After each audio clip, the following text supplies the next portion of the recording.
አላህ ወበረካቱ። ውድና የተከበራችሁ የአስጎሪ መስጂድን ኑ በጋራ እንገንባ። ያው ኢንሻአላህ ውድ ወንድሞቻችንና እህቶቻችን እስካሁን ባደረጋችሁልን ድጋፍ ያው ያለንን ያክል እናንተ ባደረጋችሁልን ለመስራት እየሞከርን ነው። ያው ጅማሮታችን ላይ ነን። አሁንም እየሰራን ያለነው ውስጡ ላይ ነው። አሁን እያሳየኋችሁ ያለሁት ውስጡን ነው ማለት ያው ውስጡ ይሄ እንደምታዩት ከዚህ አካባቢ ያለው ይሄ የምታዩት አካባቢ ገና ያው ሊሾ ያልተደረገ ነው። ሁሉም ሙሉውን ሊሾ አልተደረገም።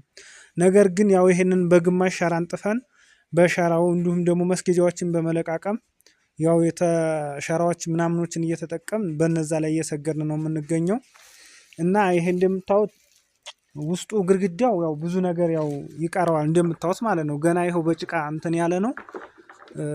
ቀለምም የለውም ጀሶም እንዲሁም ጂፕሰም ምናምን ከላይ ኮርኒሱም እንደምታዩት በኬሻ ምናምን ነው። ገና ያው ኬሻ ተላይ እንትን ሸራ ወጠረን እንትን ኬንዳ ነገር እንትን ማዳበሪያን ማለቴ ኮርኒስ የኬሻ ኮርኒስ ማለት ነው። እሱን ተጠቅመን በሱ ነው አሁን እየተጠቀምን ያለ ነው። ይሄ ደግሞ ከፊት ለፊት የምታዩት መጋረጆቹ ለሴትና ለወንድ የከፈልነው ነው። ሴቶቹም በስተወዳ በስተኩል ይሄ ደግሞ ወደዚህ ሰፊ ቤቱን ለወንዶቹ ከፍለን ያው እዚህ ላይ ያሰገርን ነው የምንገኘው ማለት ነው። እና ያው በሮቹም ሁሉ ተገጣጥመዋል። አሁን የሚቀርብን ያው ምንጣፍና እንዲሁም ደግሞ ከላይ ጅብሰሙ ኮርኒሱ ምናምን እሱን ማስተካከል ያው ይቀረናል። ለዚህም ደግሞ ያው ብዙ እንትኖች ስለሚያስፈልጉን ለነዛ ያው እናንተም እገዛ እያደረጋችሁልን ነው። እኛም ደግሞ ያው ወደፊት ኢንሻአላህ በጉልበታችንም ያለንን አቅማችንን ያክል ተጠቅመን መስጂዱን ለመጨረስና ለማጠናቀቅ እንሞክራለን። እና ይሄው እንደምታው ምንጣፉም ያው ሸራ ምናምኖች እንትኖችን ቀጣጥለን እየሰገድን ነው ያለነው።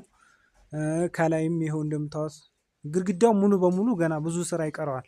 ከታች መሬቱ ግራውንዱ ላይ ደግሞ ገና ያው እንደምታውስ አፈር ምናምን ነው የተሞላው፣ ድንጋይ ምናምን ነው የተሞላው። አሸዋ ያው ላላስመጣንም አሸዋ አልቆብናል አሁን ላይ ለመገንባት። ከፊት ለፊትም ይሄው እንደምታውስ ድንጋይ ምናምን ነው ያለው። እሱን ብዙ የምናስተካክላቸው ነገሮች ይቀሩናል። ያንን አስተካክለን ኢንሻአላህ ወደፊት መስጂዳችንን እናጠናክረን ያው እንገነባለን ማለት ነው። ሁላችንም ያላችሁን ያቅማችሁን ያክል እየታገላችሁ ነው። አሁንም ደግሞ ትግላችሁ እንዳያቋርጥብን እናንተን ያው ከአላህ ጀዛችሁን እንድትመነዱ እየጠየቅን ማለት ነው። እና ይሄ ደግሞ በዚህ በኩል የምታዩት የሴቶቹ ነው። ይሄ ለሴቶቹ አንድ ክላስ ያው እንደዚህ አድርገን ለሴቶቹ ከፍለን እነሱም በዚህ እየተጠቀምን ነው ማለት ነው። እና ያው የሚቀረውም ነገር እንግዲህ እኛ ከምንነግራችሁ በላይ ለእናንተም ብዙ ይታያችሁ ይመስለኛል። ያው ብዙም